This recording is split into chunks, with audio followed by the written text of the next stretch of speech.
तो दोस्तों इस वीडियो में हम बात करने वाले हैं देवी अहिल्या विश्वविद्यालय के बारे में। इनके पूरे कंप्लीट ओवरव्यू या बात करें रिव्यू की हम यहाँ डिस्कशन करेंगे, जहाँ इनके अंतर्गत क्या क्या ऑप्शंस हमें मिलने वाले हैं, लॉ से रिलेटेड कौन कौन से कोर्सेज हैं, क्या फीस स्ट्रक्चर है, प्लेसमेंट कैसा क्या है, साथ ही साथ क्या फैसिलिटीज़ हैं और कनेक्टिविटी के कैसे क्या चीज़ें हैं, सारी चीज़ों को हम डिटेल में डिस्कस करने वाले हैं।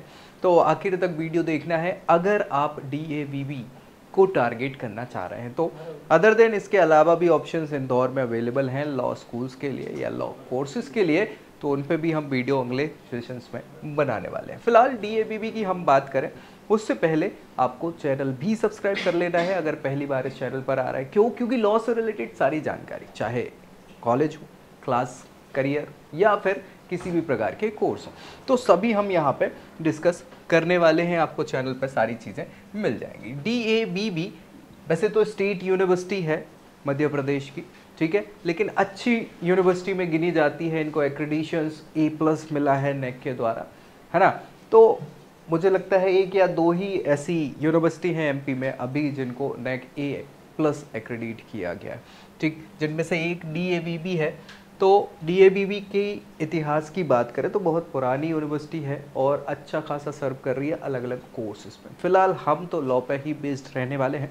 तो यहाँ पे ये पहले खुद का DAVV का एग्ज़ाम होता था, CET चलता था, जिसके बेसिस पे आपको कोर्सेज में एडमिशन दिया जाता था, लेकिन CUET के कारण इन्होंने भी पार्टिसिपेट कर लिया है। तो लॉ कोर्सेज के लिए ये आपको CUET के बेसिस पे ही एडमिशन देने वाले हैं, ठीक है भैया।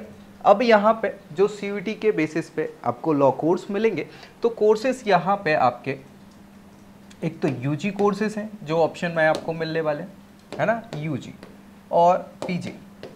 तो भैया BA LLB की बात कर लें या LLM की बात कर लें, ये ऑप्शंस आपके पास अवेलेबल यहाँ होने वाले हैं, ठीक है।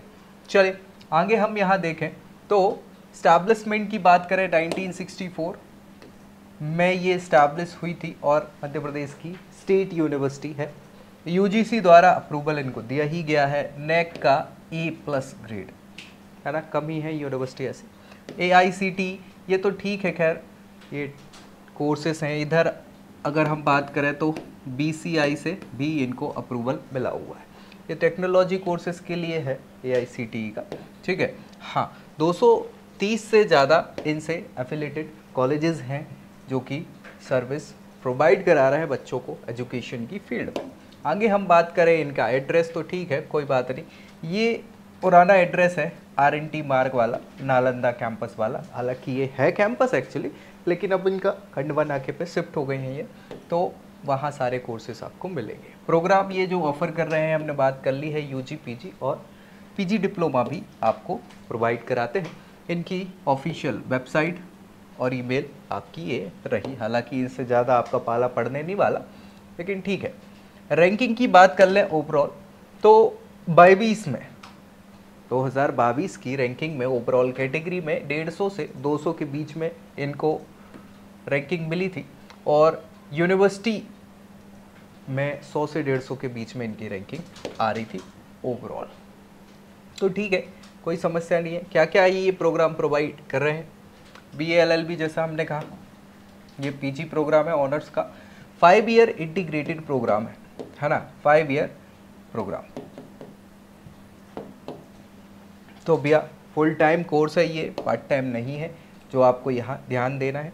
अगर हम बात करें तो कुछ सीट्स की कैपेसिटी जो है, इनकी टोटल सीट्स इनटेक इस कोर्स के लिए 60 है, ठीक है। सो 60 सीट्स ये प्रोवाइड करा रहे हैं आपके इस कोर्स के लिए, याद रखना है। BA LLB का ऑब्जेक्ट यहाँ पे क्या है? हाँ, वही सारी चीज़ें हैं कि भैया लॉ की फील्ड में, जस्टिस की फील्ड में हमें बढ़ावा देना है और यहाँ पे कैपेबल बनाना है बच्चों को, सारी चीज़ें, सबका वही एम है, लेकिन थोड़ा बहुत ऊपर नीचे हो जाता है। हाँ, सभी के साथ, बच्चों के साथ भी, यूनिवर्सिटीज़ के साथ भी। एलिजिबिलिटी क्या होनी चाहिए? तो ये एलिजिबिलिटी के क्राइटेरियाज जो हैं वो 12th तो पास आपको होना पड़ेगा, बिना उसके तो कुछ होना नहीं, ये तो रहेगा ही। लेकिन यहाँ कुछ परसेंटेज के क्राइटेरियाज हैं जो कि 45% है मिनिमम।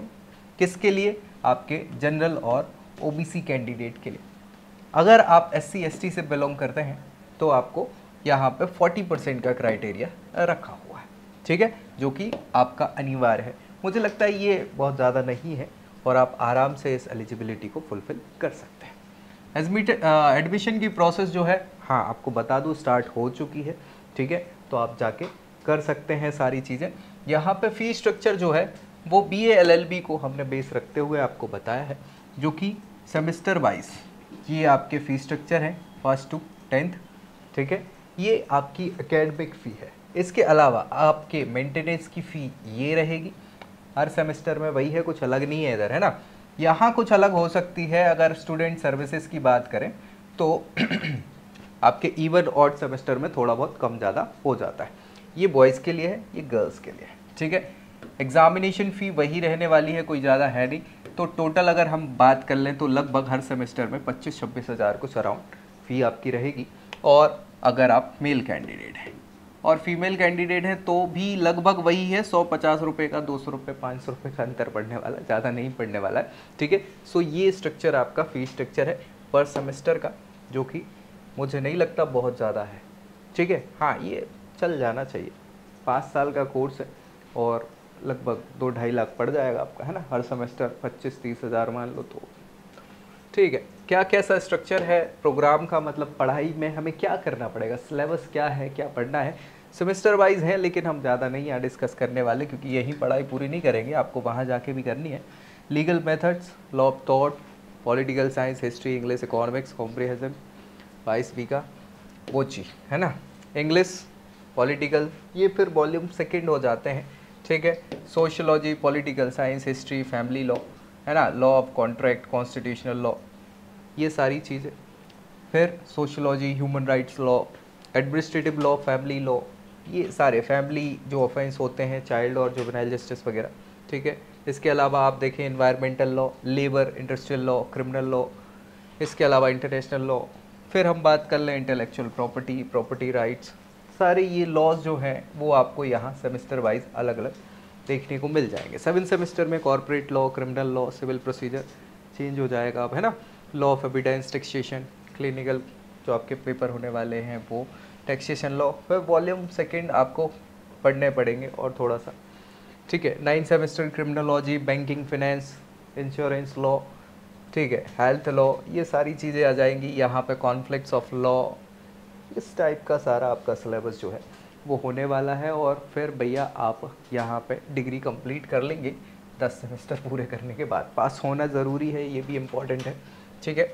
अगर हम देखें यहाँ पे प्लेसमेंट की तो ऑन एन एवरेज जो है बच्चों को 6.32 LPA का बच्चों को क्या है प्लेसमेंट लगा है, जो कि और अच्छा हो सकता है। मुझे तो लगता है ये भी ठीक है क्योंकि आपका जो खर्चा है वो इसी के आसपास हुआ होगा ऑल टोटल, हाँ ठीक है। और उसके बाद आपको 1 साल का इतना मिल रहा है तो ROI आपका ठीक है कॉलेज का, और इसीलिए बच्चे प्रेफर करते हैं, ठीक है।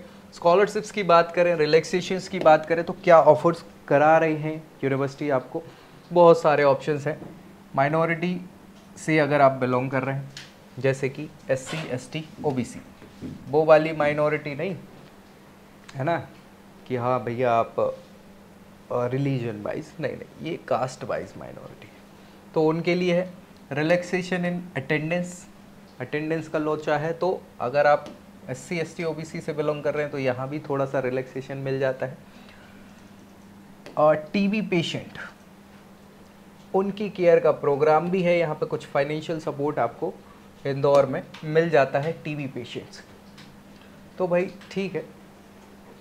इंफ्रास्ट्रक्चर की बात कर ले, जो इम्पोर्टेंट है, सबसे इम्पोर्टेंट जो हमें चाहिए वो क्या चाहिए, हाँ यही चाहिए, तो ये व्यवस्था है हमारे पास यहाँ पे, ठीक है। क्योंकि कंपटीशन होते रहते हैं, नेशनल लेवल के, स्टेट लेवल के सारे कंपटीशन, और आसपास जैसे इंदौर की बात कर ले तो 3-4 ऐसे अच्छे इंस्टीट्यूशंस हैं जो लॉ कोर्सेज करा रहे हैं, तो उनके बीच में भी आपस में कहीं ना कहीं घमासान छिड़ी रहती है यहाँ पे कॉम्पिटिशन्स को लेके। लाइब्रेरी की बात कर ले तो अच्छा खासा स्टॉक है बुक्स का, जो पढ़ने वालों बच्चों के लिए बहुत अच्छी बात है। साथ ही साथ सेंट्रल लाइब्रेरी भी है इनकी, कंप्यूटर लैब, IT सेंटर, ये देखो यार ये फैसिलिटीज़ जो है आजकल आम है, लगभग हर यूनिवर्सिटी में आपको सारी चीज़ें ये मिलने वाली है, क्योंकि पढ़ाई के लिए ये नहीं हो कि ये व्यवस्था नहीं है। कनेक्टिविटी की बात कर ले तो जो इनका RNT वाला मार्ग है वहाँ से तो स्टेशन बहुत पास पड़ जाता है, लेकिन जो नया बिल्डिंग शिफ्ट हुआ है उसकी अगर बात कर ले तो वो थोड़ा सा दूर पड़ता है। एयरपोर्ट भी है लेकिन वो भी 8-9 किलोमीटर दूर पड़ जाता है। तो भैया ये तो हुई कनेक्टिविटी की बात है। घूमने फिरने की क्या व्यवस्थाएं हैं, तो घूमने फिरने की एक्चुअली पर्याप्त व्यवस्थाएं हैं इंदौर में, ठीक है। 56 दुकान सुना होगा, सराफा सुना होगा, जहाँ तो माहौल बनता ही है। गांधी हॉल जा सकते हैं, जू जा सकते हैं, छतरी जा सकते हैं, म्यूज़ियम जा सकते हैं। हालांकि ये जगह कम है, जाने वाले दूसरी जगह ज़्यादा जाते हैं, लेकिन ठीक है, व्यवस्थाएं तो पर्याप्त हैं यहाँ पर, ठीक। इवेंट्स की बात कर ले तो बहुत सारे इवेंट्स जो हैं समय समय पे कंडक्ट होते हैं। जैसे कि कुछ तो ऐसे हैं, जैसे बसंत पंचमी का उत्सव बच्चों ने मना लिया तो आसपास भाई कैंपस परिसर में बढ़िया चल जाती हैं। स्पंदन हो गया, प्रतिस्पर्धा, गणेश पूजा, दीपोत्सव, ये सारे उत्सव के अलावा आपको और भी बहुत सारे मिलने वाले हैं समय समय पे इवेंट्स। अब यहाँ पे क्लब्स क्या हैं, तो क्लब्स भी वही हैं, उन्हीं क्लब्स के द्वारा कुछ व्यवस्थाएं करी जाती हैं, ठीक है। फोटोग्राफी क्लब हो जाएगा आपका, है ना।